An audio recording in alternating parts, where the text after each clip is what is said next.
The history of fox hunting goes back mid-1700s, and it all depends on who you would listen to. But the general accepted story is Duke Beaufort was out, and up to that point it was all stag hunting or hare hunting. These were beasts of venery. Venery being they twisted, turned, they did a lot to elude the hounds. And that was the chosen animal.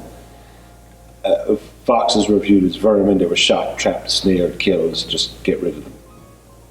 And then round about 1750, 1760, Duke Beaufort was arriving home one day with an unsuccessful day stag hunting, and his hounds got a fox up, and they went after it, and he realised that foxes were probably the best sporting animal. So he switched his hounds over to foxes, and he was the first, and shortly after people realised what they were missing, and within 20 years fox hunting had outshone stag hunting, hare hunting. It had outshone everything. It was the sport to be in. Attracted army officers back with the cavalry, the military academies sent their officers fox hunting and made them go fox hunting to teach them how to ride properly. So they were well out to having their mount. Came from there, then developed from hunting early in the morning when the fox was still full from his night's feasting and going out at daylight to Hugo Mennel, mid-1850s, going later in the day and breeding faster hounds. And at the time they started to enclose the fences, the land in England with fences. So therefore, before there was no jumping. Now that they were enclosing land and putting cattle in, there was fences that you had to jump. And that changed the sport entirely. It brought in more horse-minded people. Then it's just progressed over the centuries to where it is today.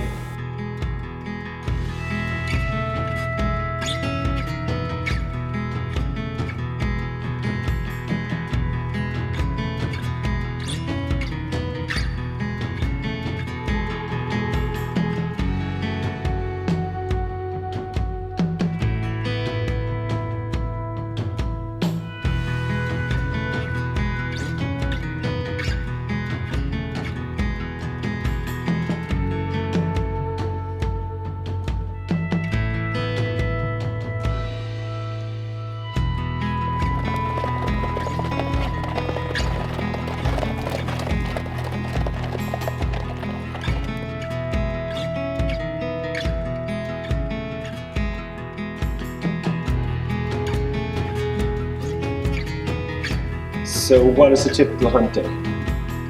Everybody arrives, say good morning, get on the horses, let out the hounds, go find the fox.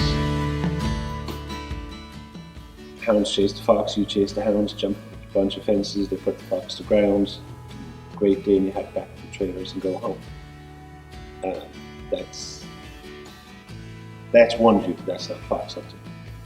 So to watch what the fox does to elude the hounds, and how the hounds work together to stay on the scent of the fox, that's the special part. Add to that this horse you're on jumping fences and hoping you don't come across groundhog holes or fallen limbs or who knows what, wire, who knows, you never know. That's a typical fox hunting.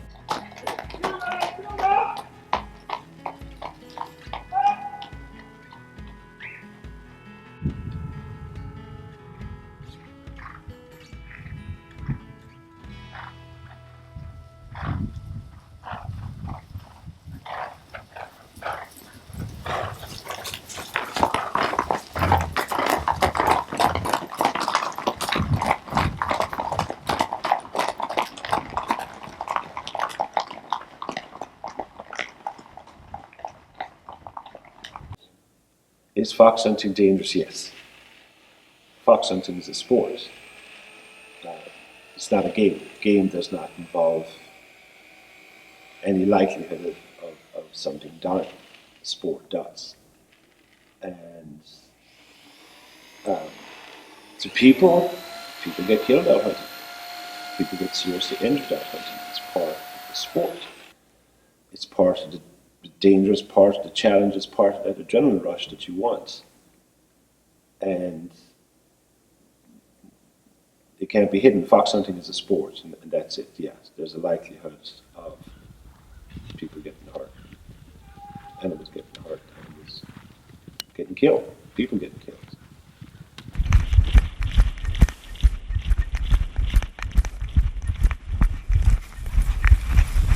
If the hound at the end of a hunt catch a fox, then it's injured, it's unhealthy, which happens again very rarely.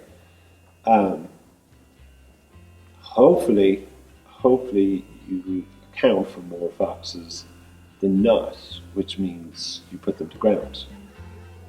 And that's the best case scenario is you put the fox to ground. That way the fox has got away and the hounds are happy.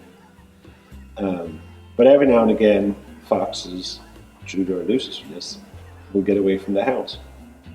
And you will have no idea what happened, and you can spend days thinking about it, but you'll never figure out what that fox did to get away from the hounds. Good morning, Dr. Tom. Thank you for your assistance yesterday. Well, you missed a bit. They just wanted to go to brunch.